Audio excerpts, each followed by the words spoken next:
തന്നിക്കുന്ന അർത്തിനി പറഞ്ഞുള്ള ഒരു ഇൻസ്റ്റാഗ്രാം പേജിൽ നിന്ന് ഒരു ഗിഫ്റ്റ് കിട്ടിട്ടാ. ഇത് എന്താ അറിയോ, നെസ്ലിക്സ് ആണ്. വെറും നെസ്ലിക്സ് അല്ല, എന്റെ ഫോട്ടോ വെച്ചിട്ടുള്ള നെസ്ലിക്സ്. അപ്പൊ നിങ്ങൾക്കും കൂടി ഞാൻ കാണിച്ചു തരാട്ടാ.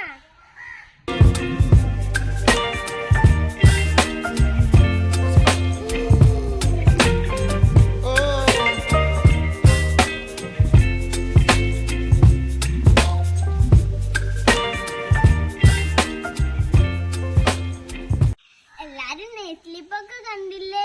എന്ത് രസത്തില് എന്റെ ഫോട്ടോസ് വെച്ചിട്ട് അവര് നെസ്ലിപ്പാക്കി തന്നിക്കുന്നേ. എനിക്ക് നല്ല ഇഷ്ടപ്പെട്ടുണ്ട്. ഈ സ്കൂളൊക്കെ തുറക്കാനായില്ലേ, എല്ലാവർക്കും നെസ്ലിപ്സ് ഒക്കെ വേണ്ടേ? വേണേല് ഇവന്റെ ഇൻസ്റ്റാ പേജിൽ ഒന്ന് കയറിയൊക്കെ. അല്ല, ഗിഫ്റ്റ് ബോക്സ് ഉണ്ട്, പിന്നെ ബർത്ത്ഡേ കാർഡ് ഉണ്ട്, അങ്ങനത്തെ കൊറേ വെറൈറ്റി സാധനങ്ങളുണ്ട്. ഒന്ന് അവന്റെ ഇൻസ്റ്റാ പേജ് ഒന്ന് നോക്കി നോക്ക്. ഞാൻ അവിടെ ടാഗ് ചെയ്തു. ഫോട്ടോ ഉള്ള നെസ്ലിപ്പ് ആരും മേടിക്കാൻ മറക്കല്ലേ.